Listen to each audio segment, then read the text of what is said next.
BA पाठ second Sanskrit प्रथम प्रश्न पत्र अभिज्ञान शाकुंतलम षष्ठ अंक 7 से 13 पद्य। मैं डॉक्टर मनीषा गोदारा आचार्य संस्कृत राजकीय बांगड़ महाविद्यालय टीटवाना। 7वां पद्य। प्रथमं सारंगाक्ष्या प्रियया प्रतिबोध्यमानमपि सुप्तम अनुशय दुःखायेदं हत हृदयं सम्प्रति विभूतम्।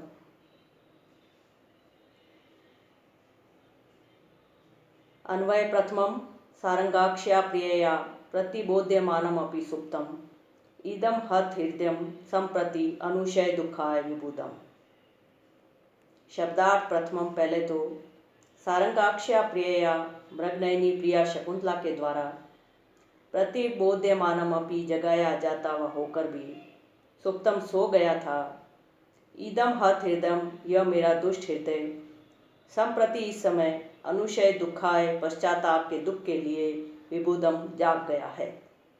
अनुवाद पहले मृगलोचनी प्रिया के द्वारा जगाया जाता हुआ भी सुप्त अभागा हृदय अब पश्चाताप के दुख के लिए जाग गया है।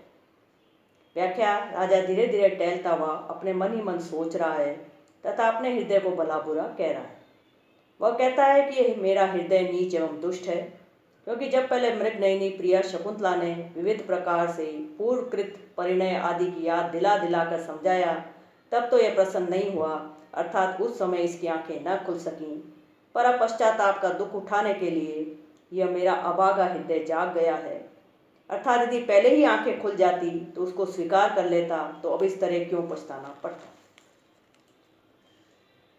विशेष प्रस्तुत पद्य में राजा का अपने किए गए कार्य के प्रति पश्चाताप व्यक्त हुआ है। वह अपने हृदय को मन ही मन भला बुरा कह रहा है।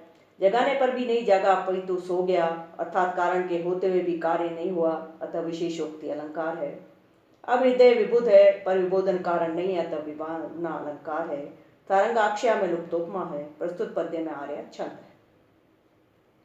व्याकरणात्मक टिप्पणी सारंगाक्ष्या सारंग अक्षिन समासांत शच प्रत्यय गीश सारंगाक्षी सारंग से अक्षिणी इव अक्षिणी यस्या सा तया बहुब्री समास प्रतिबोध्यमान प्रतिबुद्ध शानच सुप्तम सुप कत प्रत्यय हत हृदयम हतम हृदयम इति कर्मधारय समास विबुद्धम विबुद्ध कत प्रत्यय।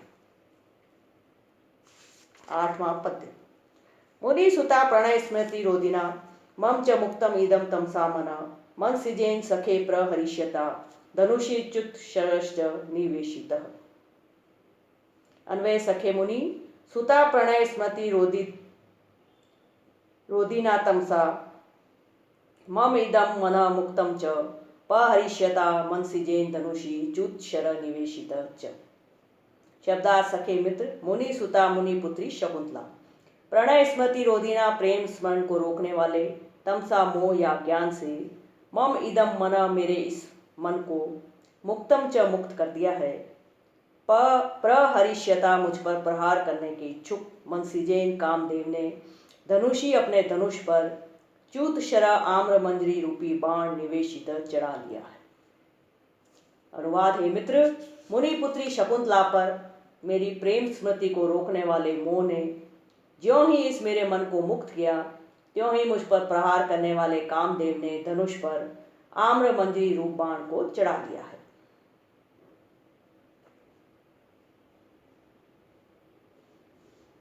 प्रस्तुत पद्य में राजा विदूषक से कहता है कि ज्यों ही शकुंतला की प्रणय स्मृति को भुला देने वाले मोह ने इस मेरे मन को छोड़ा त्यों ही मित्र इधर कामदेव ने मुझ पर प्रहार करने के लिए अपनी धनुष पर आम्र मंजरी का बाण चढ़ा लिया।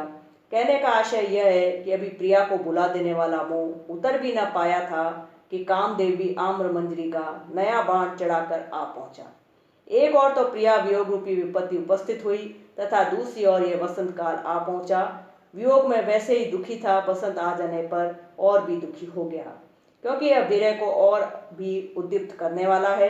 वियोगियों के लिए वस्तुतः यह काल ही होता है।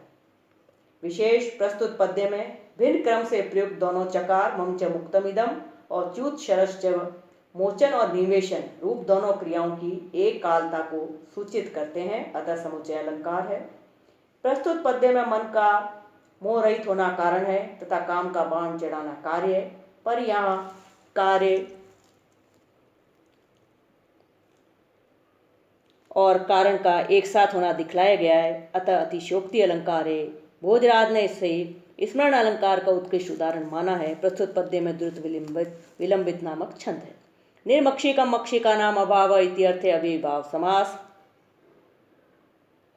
रोधिना रुद्ध धातु निनी प्रत्यय निनी प्रहरिष्यता प्ररिलिट क्षत्रिय तृतीया एक वचन प्रणय प्रणी अच्छ मुक्तम मुच कत प्रत्यय निवेशित निविश कत प्रत्यय।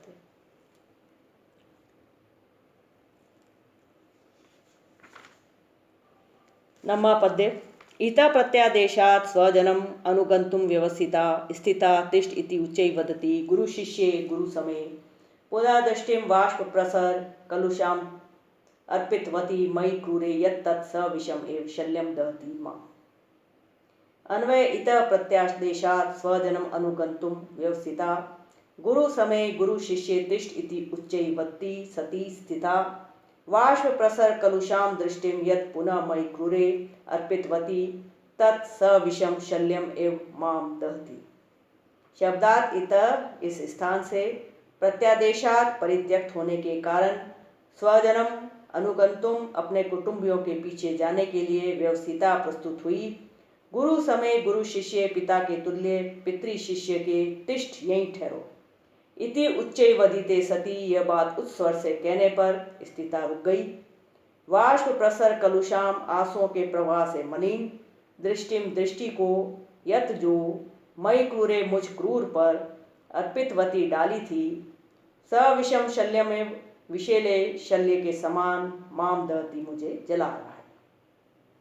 अनुवाद इधर से अर्थात मेरे द्वारा परित्याग के कारण वह शकुंतला अपने कुटुंबियों के पीछे चलने के लिए प्रस्तुत हुई, किंतु गुरु के समान गुरु शिष्य शारंगरव ने के रुको ऐसा डांट कर कहने पर रुक गई। उस समय उसने आंसुओं के प्रवाह से मलिन दृष्टि को फिर एक बार मुझ क्रूर पर जो डाला वह विष से बुझे हुए तीर की तरह मुझे जला रहा है।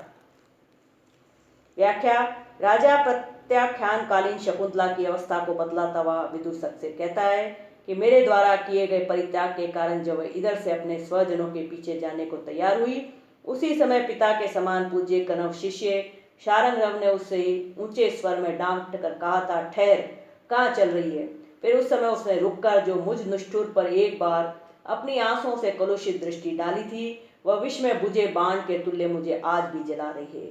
उस समय की उसकी उस दयनीय एवं विवश स्थिति का दृश्य मुझे अब भी संतप्त कर रहा है। प्रत्यादेशात स्वजनम इत्यादि से भर्तारक्षति योमने के अनुसार राजा का उसे परित्याग करना सर्वथा अनुचित था। साथ ही पति परित्यक्ता होने पर स्वजनों के पास जाने के अलावा और कोई साधन उसके पास नहीं था, अतः असहाय होकर वह उनके पीछे पीछे जाने को उद्यत हुई थी, यह द्योतित किया गया है। क्रूरे मई ये कहकर दुष्यंत ने अपने प्रति व्यंग्य को अवकाश दिया है। क्रूर मुझ पर अर्थात कठोर हृदय वाले, उस प्रकार धोखा देने वाले तथा मिथ्या धर्म का ढोंग करने वाले मुझ पर राजा को अपने पूर्व आचरण के प्रति ग्लानि उत्पन्न हो रही है। यह अर्थांतर संक्रमित वाच्य है। यत तत् माम दहती दृष्टि जला नहीं सकती, अतः मुख्यात बाद होने पर कार्य कारण भाव संबंध से संताप को लक्षित करती हुई संताप आधिक्य को व्यंजित करती है, अतः दहती पद भी अत्यंत तिरस्कृत वाच्य है।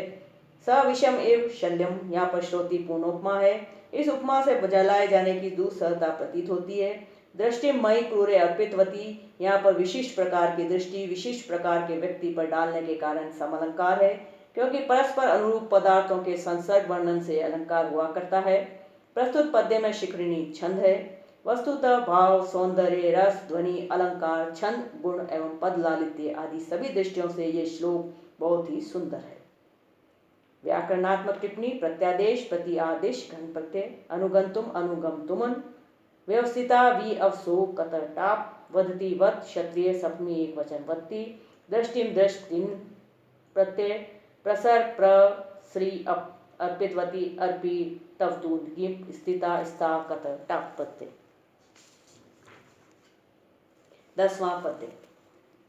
राजा अपने मित्र को कह रहा है स्वप्नोनु मायानु मति भ्रमोनु क्लिष्टमनु तावत् फलमेव पुण्यम असद्निवृत्ते तद अतीतम एते मनोरथानां तत्प्रपातः। अन्वय तत् स्वप्नानु मायानु मति भ्रमनु तावत् फलम एव क्लिष्टम पुण्यमनु असद्निवृत्ते अतीतम एते मनोरथा नाम तत्प्रपातः। शब्दार्थ तत्व शकुंतला मिलन रूप वस्तु। स्वप्नानु क्या स्वप्न था, मायानु क्या इंद्रजालिक माया थी, मति भ्रमनु अथवा कोई मति भ्रम था, तावत फलम एव क्लिष्टम पुण्यमनु अथवा वह उतने ही फल वाला मेरा अत्यल्प पुण्य था, असद्निवृत्ते अतीतम वह फिर कभी नहीं लौटने के लिए चला गया। मनोरथा नाम मेरे मन के मनोरथ तत्प्रपात के तुल्य है। अनुवाद ही मित्र, वह शकुंतला का मिलन क्या कोई स्वप्न था, अथवा क्या यह कोई ऐन्द्रजालिक माया थी, अथवा क्या यह मेरी बुद्धि का भ्रम था, अथवा उतना ही फल वाला नष्ट प्राय मेरा कोई पुण्य था। जो भी हो, किंतु अब वह फिर कभी न लौटने के लिए चला गया है। इसके बाद अब ये भविष्य मिलन संबंधी मेरे मनोरथ तट प्रपात के समान है, बरसाती नदी के किनारे के पतन के समान है। हे मित्र, वह शकुंतला का मिलन क्या कोई स्वप्न था, अथवा क्या वह कोई ऐन्द्रजालिक माया थी, अथवा क्या वह मेरी बुद्धि का भ्रम था, अथवा उतना ही फल वाला नष्ट प्राय मेरा कोई पुण्य था। जो भी हो, किंतु अब वह फिर कभी न लौटने के लिए चला गया है। इसके बाद अब ये भविष्य मिलन संबंधी मेरे मनोरथ तट प्रपात के समान है, बरसाती नदी के किनारे के पतन के समान है। व्याख्या। मछुआरे से उस अंगूठी के प्राप्त हो जाने के पश्चात दुर्वासा के शाप का प्रभाव समाप्त हो जाता है। उसके बाद राजा को पहले की सारी बातें एक एक करके याद आने लगी। शकुंतला मिलन की घटना उसके समक्ष नृत्य करने लगती है। वह उसके मिलन के विषय में स्वभाव तर्क वितर्क करने लगता है। कवि ने प्रस्तुत श्लोक में उसके 4 विकल्पों को प्रस्तुत किया है। वह पहले विकल्प को दूसरे विकल्प से काटते जाता है। उसके 4 विकल्प हैं। क्या शकुंतला का मिलन स्वप्न था, किंतु वह स्वप्न कैसे हो सकता है, क्योंकि उस समय मैं सोया हुआ नहीं था। यदि स्वप्न होता तब तो जागृत अवस्था में उसका अनुभव नहीं होना चाहिए था, पर अनुभव तो हो रहा है, अतः स्वप्न नहीं हो सकता।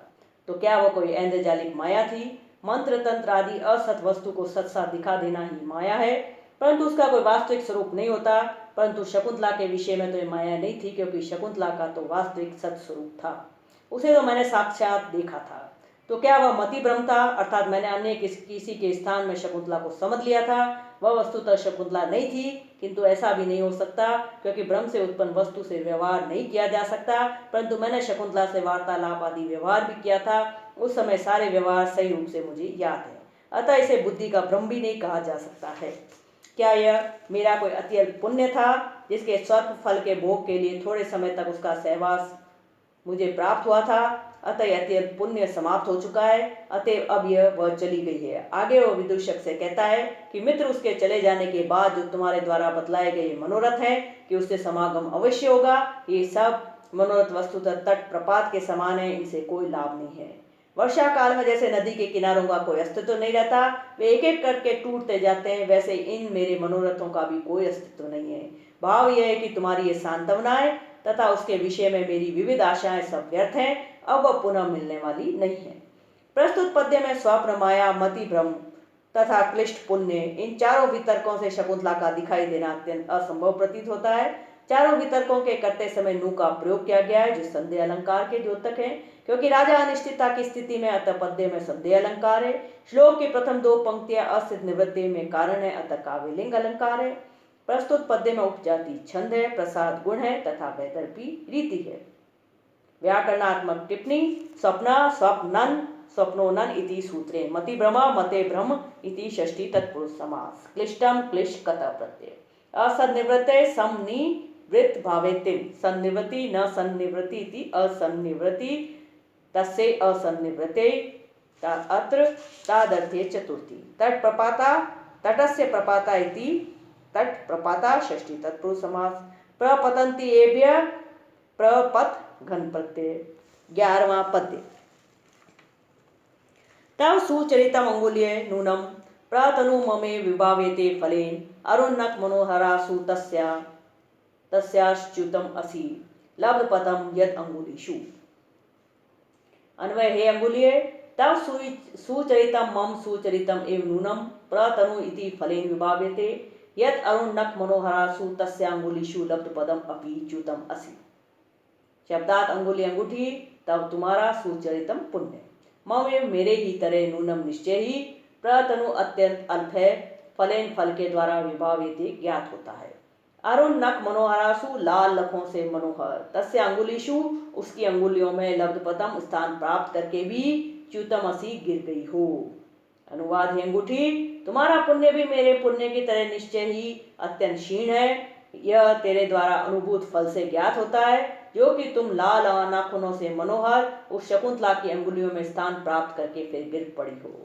व्याख्या राजा अंगूठी से कहता है कि तेरा भी पुण्य मेरे पुण्य के समान ही बहुत थोड़ा था, जैसा कि तुम्हारे द्वारा अनुभूत फल से ज्ञात होता है। फल के थोड़े होने से ही तू शकुंतला की सुंदर अंगुलियों में पहुंचकर भी वहां से नीचे गिर पड़ी हो। जब तक तुम्हारा पुण्य रहा तुम उसकी उंगली में बनी रही, पर जैसे ही पुण्य समाप्त हुआ तो नीचे गिर गई। यदि तेरा पुण्य अधिक होता तो तू क्यों भला इस प्रकार निकलकर गिर पड़ती। विशेष पुण्य इंद्रिय गोचर नहीं है, उसका फल प्रतनु है। यह कैसे जाना जा सकता है? शंका के समाधान के लिए फलेन दिया है। फल देखकर अनुमान से जाना जा सकता है कि यह फल अल्प है तो पुण्य भी अल्प रहा होगा। मव से यह सूचित होता है कि मेरे पुण्य की तरह तुम्हारा पुण्य भी अल्प है। अंगुलीषु या एक वचन के स्थान पर बहुवचन का प्रयोग किया गया है। समीक्षकों ने इसके संदर्भ में अपने अपने मत व्यक्त किए हैं। श्री सुबोध चंद पंत का मत है कि अंगुली में बहुवचन आदर के लिए है। कुछ समीक्षकों का मत है कि शकुंतला अंगूठी को कौतुकवश भिन्न भिन्न उंगलियों में पहना करती थी अथवा अंगुलियों के पतले होने के कारण वह गिरने के डर से बार बार भिन्न भिन्न अंगुलियों में पहनती रहती थी। अरुण नखों का लाल होना सौंदर्य का तथा सौभाग्य का भी द्योतक होता है। मनोहर से तात्पर्य सामुद्रिक शास्त्र में वर्णित नाति रिस्वा नाति दीर्घा आदि पद से निर्दिष्ट अंगुली के लक्षण से समन्वित होता है। प्रस्तुत पद्य में अल्प फल के अल्प पुण्य का अनुमान होने से अनुमान अलंकार है। अल्प पुण्य का कारण फल है अतः काव्यलिंग अलंकार है। ममेव में उपमा अलंकार है। प्रस्तुत पद्य में पुष्पिताग्रह छंद है। अरुण नख मनोहरासु अरुणई नखई मनोहरा तासु अरुण नख मनोहरासु लब्ध पदम लब्धम पदम येन तत् बहुव्रीहि समास च्युतम चु कतर प्रत्यय सुचरितम सुष्ठु चरितम इति सुचरितम।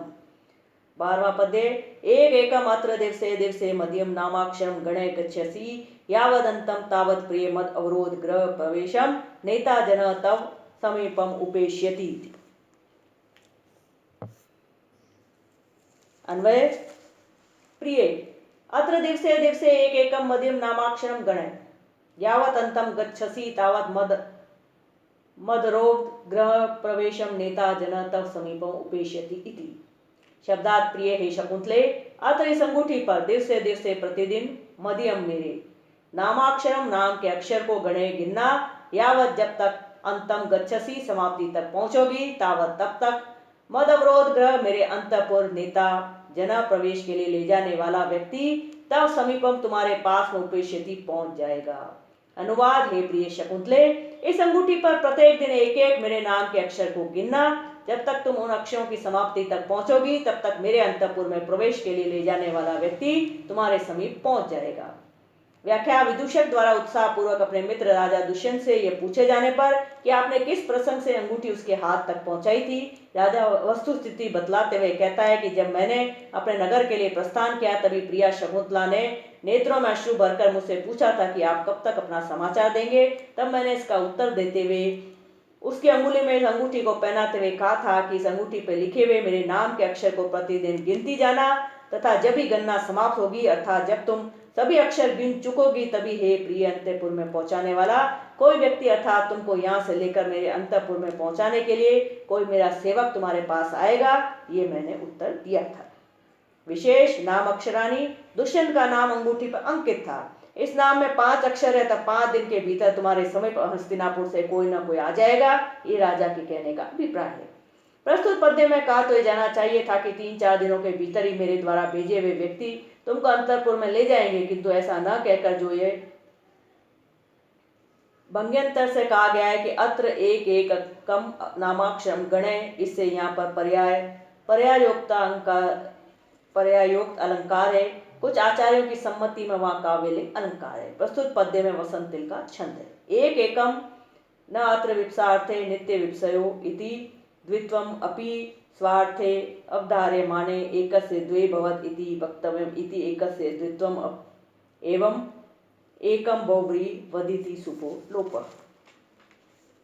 दिवसे दिवसे नित्य विप्सयो इति विप्सार्थे द्वित्वम् मद अवरोध गृह प्रवेशम मम अवरोध गृह प्रवेशम इति अवरुध्यन्ते अस्मिन् नित्यवरोधः अवरुद्ध घन प्रवेश प्रविश घन नेता नी त्रिच पत्ते।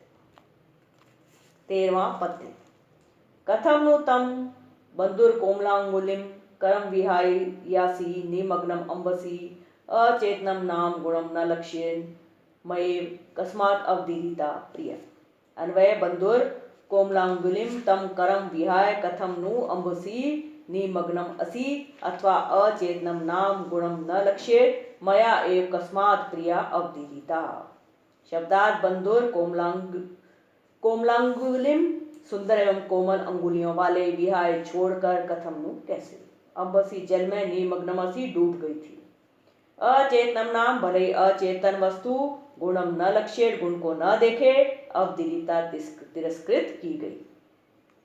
अनुवाद सुंदर एवं कोमल अंगुलियों वाले उस हाथ को छोड़कर तुम कैसे जल में डूब गई थी अथवा अचेतन वस्तु भले ही किसी वस्तु विशेष के गुणों को न देखे किंतु मैंने ही प्रिया शकुंतला का कैसे तिरस्कार किया था। सुंदर एवं कोमल अंगुलियों वाले उस हाथ को छोड़कर तुम कैसे जल में डूब गई थी अथवा अचेतन वस्तु भले ही किसी वस्तु विशेष के गुणों को न देखे किंतु मैंने ही प्रिया शकुंतला का कैसे तिरस्कार किया था। व्याख्या अपनी अंगूठी को उलाना देते हुए राजा कहता है कि मुद्रिके तू सुंदर एवं कोमल अंगुलियों वाले उस प्रिया शकुंतला के हाथ से छूट के जल में क्यों गिर पड़ी। यह उपालान देने के बाद स्वयं मन में विचार करता है कि अंगूठी तो निर्जीव वस्तु है, इसका इसमें क्या दोष है, क्योंकि अचेतन होने के कारण वह किसी के गुणों की ओर ध्यान नहीं देता। परंतु राजा मन में कहता है कि मैं स्वयं तो सचेतन हूँ किंतु मैंने उस शकुंतला के सौंदर्य आदि गुणों की ओर क्यों ध्यान नहीं दिया तथा सीधी घर पर आई हुई उसका परित्याग कर दिया, घर आई लक्ष्मी को ठुकरा दिया। अतः वास्तव में दोष मेरा है, इस अंगूठी का नहीं। विशेष राजा द्वारा अंगूठी को उपालंब देना स्वाभाविक है, क्योंकि जो व्यक्ति काम से पीड़ित होता है उसे अचेतन का ध्यान नहीं रहता। महाकवि कालिदास द्वारा मेघदूत नामक खंड काव्य में प्रयुक्त ये सूक्ति इस संदर्भ में उल्लेखनीय। कामार्ता ही प्रकृति कृपणा चेतन अचेतनेषु। अवदीरिता तिरस्कार करना। राजा यहाँ तिरस्कार करने की बात कह रहा है, परित्याग करने की बात नहीं, क्योंकि महान व्यक्ति एक बार परित्याग करके फिर उसी का ग्रहण नहीं करते हैं। प्रस्तुत पद्य के द्वितीय चरण में सामान्य से विशेष का समर्थन होने से अर्थांतर न्यास अलंकार है। अवदीर्णा के कारण के अभाव में भी अवदीर्ण कार्य की उत्पत्ति होने से विभावना अलंकार है। पूर्वार्ध में अचेतन अंगूठी पर चेतन व्यक्ति के व्यवहार का समारोपण कर उसके जल में डूबने का वर्णन किया गया है, अतः समासोक्ति अलंकार है। प्रस्तुत पद्य में वंशज छंद है। बंधुर बंधु उरच विहाय वी ओहाक त्यागे ल्यप अवदीरिता अवधीर कतर टाप प्रत्यय। बंधुर कोमल अंगुलिम बंधुरा कोमला अंगुल्य यत्र तम बहुब्री समास उपालप्स्यते उप आलप लिट लकार।